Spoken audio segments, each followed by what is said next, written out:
Hi, Scott Orlin with Cinema-Magazin. It is my pleasure to introduce two filmmakers here, Kristina Lindstrom and Kristian Petri, for the documentary, The Most Beautiful Boy in the World.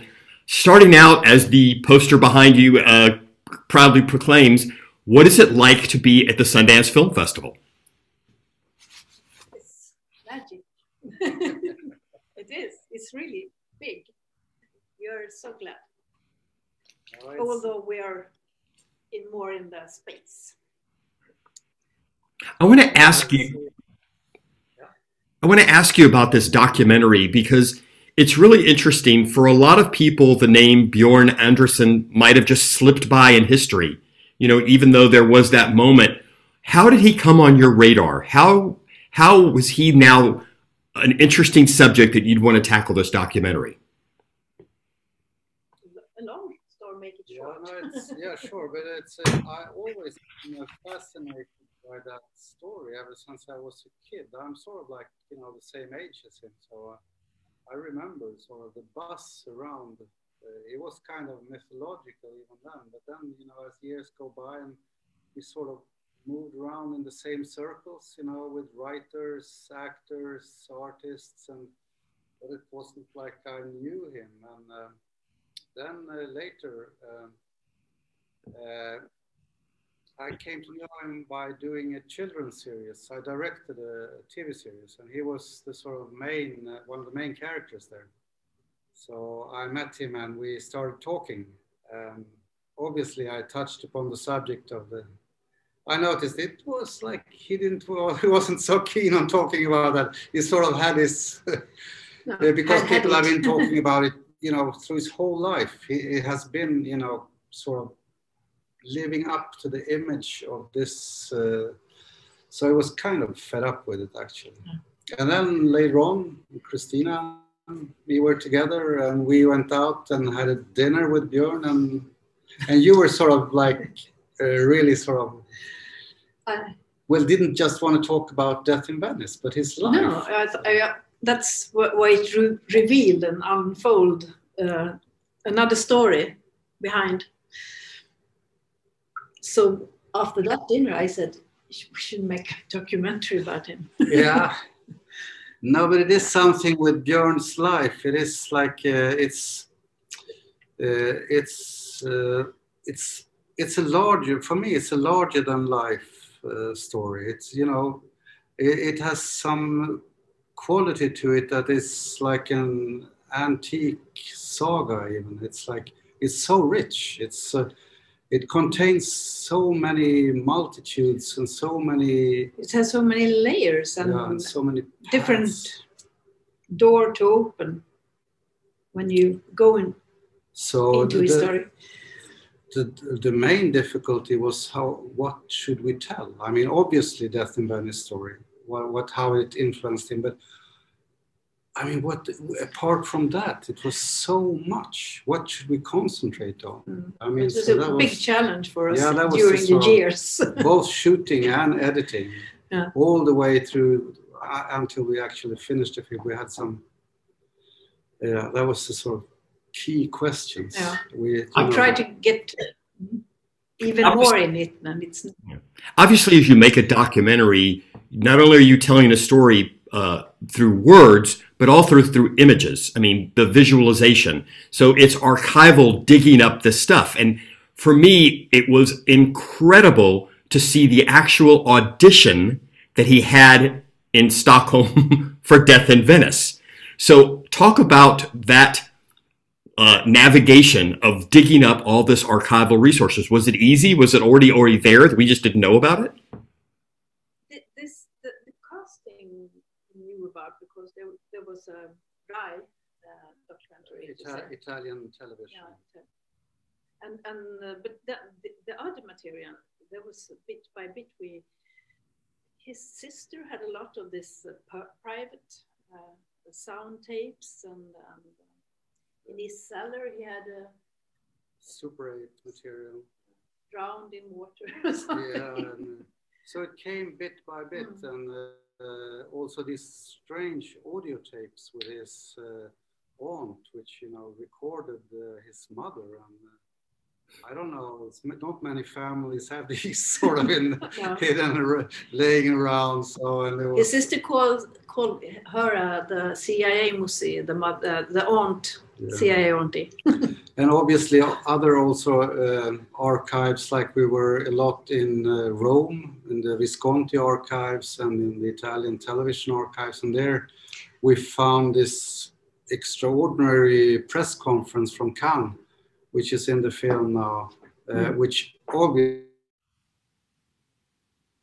no one had looked at for 50 years. I mean, it was, you know, like just the negatives, and we sort of, and we scanned it, and this was, wow. I mean, it was, you know, we immediately, this feeling you have when you're working with documentary, you have this archive that is sort of, you find like a treasure. Treasure, like, it is. Stuff from Japan as well. Directly. The stuff from Japan as well, I thought was amazing. Yeah, and exactly. That was extraordinary that we found all these people that had crossed his path when he was 15 years old. Yeah, because they are still alive because they are Japanese. They live long. Yeah, they're so healthy. I want to ask you, and obviously you're not psychologists, but the damage fame can do to a young child. That, you know, we see so much now on television and movies, people start really young.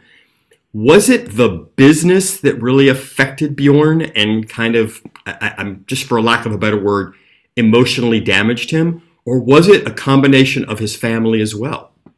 I think it was a combination of many things, of course. But as he was, the young boy he was, he some way lost his way in life during to all these things that happened after the film.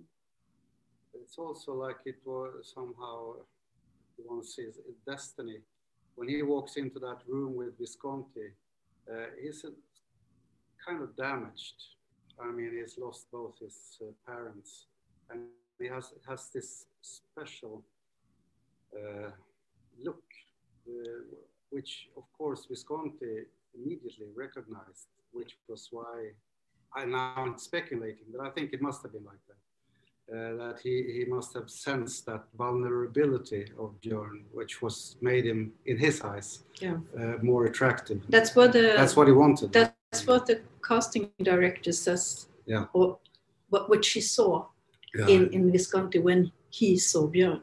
That it's a sort of like a sword with two edges. That it's this, he's fragile, and that's what makes him interesting. So it works on film. It's no, of course it's. I think it's definitely a combination of complex. It's of course not the total. You cannot blame Visconti totally, or this. It was a sort of combination which was lethal somehow. And one issue, and I don't want to delve too deeply into it, but you kind of skate around. Was there potential child abuse? Was that something that he didn't want to go into further, or was it something that you just didn't have 100% confirmation that you wanted to talk about? Because there's several instances where it alludes to the fact, was he maybe taken advantage of? You mean in the film or? In the film. I mean, in other words, with Visconti, with all the crew members, you allude to certain things. Even there in Paris, I think there was an incident. And you didn't really kind of go into it, and you realized, did something happen? Did something not happen? And I was wondering how protective of him were you? I think this is his story. So we wanted to tell the story the way that he wants to tell it. And obviously there is some kind of abuse. I don't know, but the abuse is in the form of power, and how you, I mean, just taking a 15-year-old boy to a gay nightclub with where he's, I mean, obviously a victim, sort of like for. You mentioned before about how. You know what you're talking about, but it's sort of like dwells in the shadows, I would say. And it's, as Kristina is saying, that the way we work with this film is like somehow, you know, the vampire movie, Let the Right One In. Yeah, And we have to sort of wait for his to give us, you know, we have to be invited into his room. We didn't just want to go in there. So every step we took, every sort of new angle, every sort of new story, we were sort of waiting for, you know, his invitation. We just didn't go in there. So it's more, I think, a question for Björn, actually. And I want to ask you too, because obviously you have a history being Swedish with him and what he represented. And as an audience, I didn't really know that much about him. And I saw Midsummer and I didn't know who he was. Was it symbolic, you think, in that casting that he became a sacrifice in a way? That, I mean, after I watched your documentary, I thought, wow, knowing his story and what that sequence represented, there seemed to be some symbolism. Yes, but I mean, that's typical the story of Björn. He is larger than life in a way. These things, I mean, the things that are in the movie, in the documentary, are a small part of his life, I would say. Or, I mean, it's an important part of his life, but it's so many things happening always, and it's incredible. So I don't know if I answered your question, but if we thought it was simple, or if in some strange way his performance or what he represented in that movie was kind of symbolic of his life. Yeah, in some way. That's the same. That's the same thing in a way when we entered we filmed in Hotel the Band. The hotel from the film Death in Venice, and when we entered that, it's obviously now more like a ruin or so. Yeah. But he said it suits me. I understand why you choose this. this is me. It's a state I am in. And just he has a lot of humor. Yeah, he's a really funny guy. I mean. And a last question for you is, how cathartic was this experience for him? You took him back to some of the same locations, as you say, the Japan, took him back to Japan. Was this a healing process for him to make this documentary? It's a tough question to answer. More it's a question for him, but definitely it...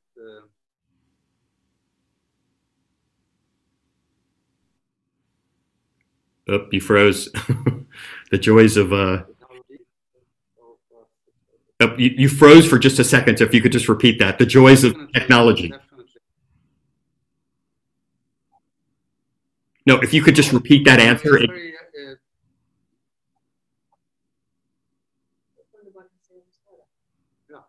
It's difficult for us to say, obviously, but it's definitely had impact on him, yes.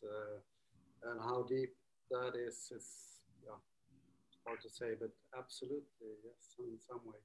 Well, Kristina, Kristian, thank you so much. Really terrific. Enjoy Sundance. Have a great time at the film festival. And I can't wait for other people to experience this as well. And this is Scott. Till next time. Very much. Thank you. Okay. Bye. Stop the recording. There we go. No, now they're coming in. Sam, are you there? No. Can you hear me?